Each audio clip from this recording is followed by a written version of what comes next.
Hello and welcome back. Tonight, I want you to leave everything behind. The lists in your head, the messages you haven't answered, the small worries that like to visit right when you close your eyes. Just set them down. Imagine placing them gently on a shelf by the door. You can pick them up tomorrow if you still want them. Tonight, they are not yours to carry. Get comfortable now. Settle into your pillow. Let your shoulders drop away from your ears. Let your jaw loosen. Take one slow breath in and let it go. Longer than it came in. Good. Tonight we're going to a small town on the coast of Maine called Windward Cove. It's the kind of place that doesn't show up on most maps.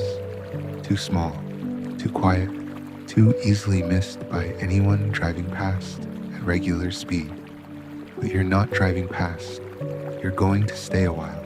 The road to Windward Cove curves gently along the edge of the water, lined on one side by tall spruce trees, and on the other by a low stone wall, worn smooth by more than 100 years of salt wind. It's early evening. The sky has that soft, bruised peach color it gets just after the sun has dropped below the horizon. But before the stars have fully come out, you're in the passenger seat of an old pickup truck, the kind with a bench seat and a radio that only picks up one station, playing something slow and instrumental, more felt than heard. The driver is a woman named Della, who runs the general store in town and offered you a ride when your bus dropped you at the crossroads. She didn't ask many questions, just Windward Cove, and when you nodded, she said, "Hop in then," like it was the easiest thing in the world.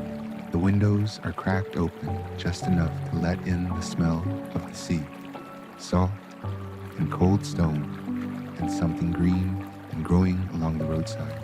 You can hear the tires humming softly against the old asphalt, a low, steady sound like a lullaby with no words. Della doesn't fill the silence with chatter. She just drives, one hand loose on the wheel, humming along under her breath the radio. Every few minutes she points something out. A heron standing still in a marsh, a house with the porch light on, an old dog sitting patiently at the end of a driveway, watching the road for someone who isn't home yet. "You'll like it here," she says eventually. "Nothing much happens. That's the whole point. You feel your body settle a little deeper into the seat.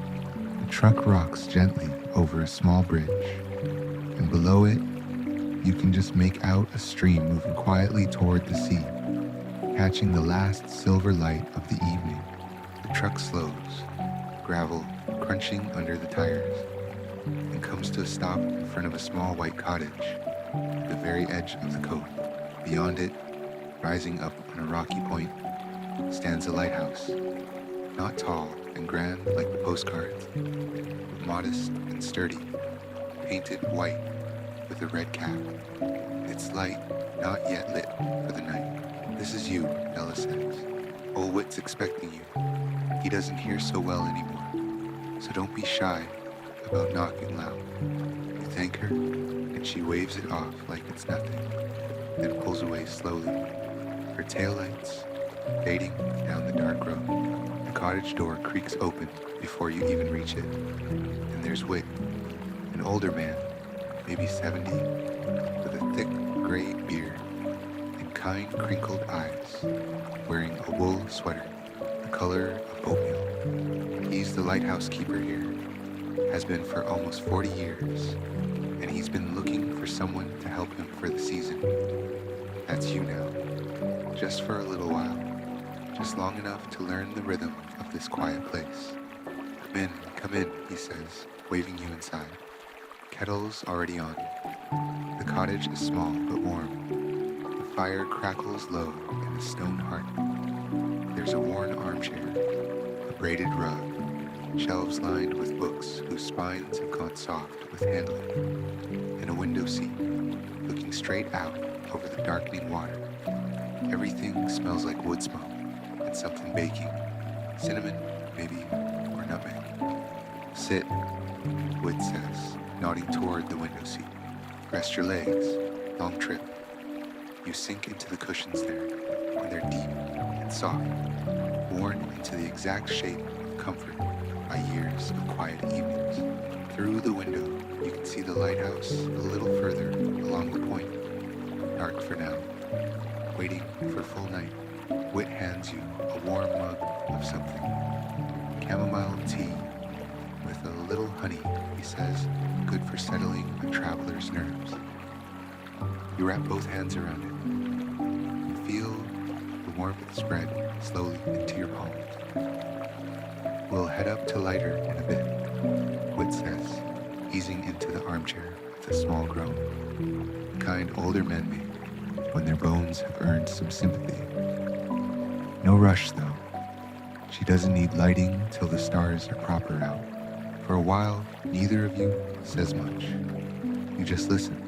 Outside, the waves roll in against the rocks below the point. A steady rhythm, in and back, in and back, patient and unhurried. The way they've moved for thousands of years and will keep moving long after the night. The fire pops softly every so often. Somewhere above, a gull calls once, then goes quiet, settling into its own roost for the night. Wit tells you a little about the cove in the unhurried way of someone who has never once been in a rush to finish a story. He tells you that the light out there has guided fishing boats home for over a century, that his grandfather kept it before him and his grandfather's father before that, that some nights when the fog rolls in thick off the water, the foghorn sounds every 30 seconds, low and steady, like the whole cove is breathing. He tells you that the best sound in the world, in his opinion, is rain on a tin roof when you don't have anywhere to be in the morning. You feel your eyelids growing heavier as he talks, his voice low and unhurried, rising and falling like the tide itself. You take another slow sip of the tea. It's warm all the way down. Almost time, it says eventually, glancing out at the deepening blue-black of the sky. Come on then, last climb of the day. You follow him out the cottage door, into air that's gone cool and salty, and along a short gravel path that winds up toward the base of the lighthouse. The grass on either side is damp with evening dew, and it brushes softly against your ankles as you walk. The lighthouse door is heavy and old, painted the same white as the tower, with a brass handle worn smooth and gold from decades of hands like yours. Wit pushes it open, and it swings with a low, comfortable creak, the kind of sound that belongs to a building that has done its job faithfully for a very long time and isn't going anywhere. Inside, a spiral staircase curves upward into shadow, iron railings cool under your palm. Wit goes first, his boots landing heavy and slow on each step, unhurried, counting them under his breath out of old habit. You follow behind, feeling the stairs turn beneath you, round and round, each step taking you a little higher above the sound of the waves. The climb isn't long, just enough steps to make your legs pleasantly tired, just enough turning to make the world feel soft and slow, like turning in your sleep beneath heavy blankets. At the top, a small round room opens up, ringed with glass, and in the center, the great lamp itself, an old lens layered in circles of glass, waiting quietly for its work to begin. Go on, Wit says, nodding to the old brass switch on the wall. You do the honors tonight. Your fingers find the switch.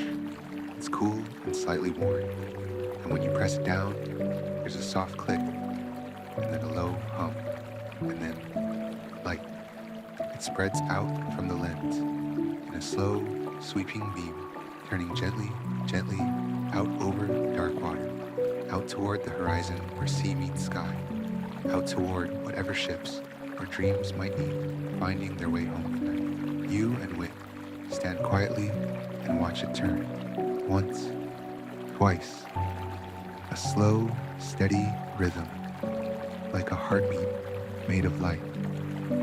That's her, Wit murmurs, good and steady. She'll watch over the water till morning now. Doesn't need us anymore tonight. You make your way back down the spiral stairs. Slower this time, both of you tired in the pleasant way that comes after a full day finally winding down. Outside, the night air has gone properly cool, and above you, the stars have come out in full now, scattered thick across the sky, the way they only do in places far from city lights. Wit walks you back to the cottage, where a small guest room waits just off the kitchen. A narrow bed with a quilt that looks hand-stitched, a window that looks out over the water, and the lighthouse beam sweeping slowly past every few seconds. A soft wash of light, and then dark, light, and then dark, gentle as breathing.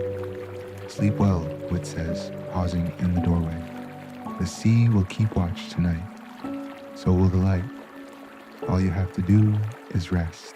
He leaves the door open just a crack, the way you'd leave it for a child, and you hear his footsteps move slowly back toward his own room, and then the soft click of his own door. You climb into the bed. The quilt is heavy and warm, the mattress just soft enough, the pillow cool against your cheek.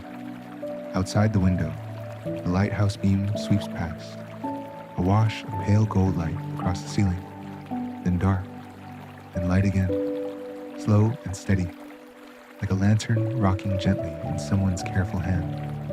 The waves keep their rhythm below the point, in and back, in and back. Somewhere far off, so faint you almost don't catch it, the foghorn sounds once, low and long, a sound like the whole cove settling its shoulders and letting out a breath. Your body feels heavy now, in the good way, heavy like a boat settled into its mooring, heavy like a stone resting comfortably at the bottom of a still pond. Your breathing has slowed to match the waves, in and back, in and back. The lighthouse beam sweeps past the window again. Light, then dark. Light, then dark. You think about the road that brought you here, curving along the water, spruce trees standing quiet in the dusk. You think about Della's truck humming over the little bridge. You think about the tea, warm in your hands, and the fire popping softly, and Wit's slow, unhurried voice telling you about rain on tin roofs. None of it needs finishing. None of it needs deciding. It's already done, already behind you, already settled into the soft, safe place where good memories go to rest. The lighthouse beam sweeps past once more. Slower now, it seems. Or maybe that's just you, slowing down to match it.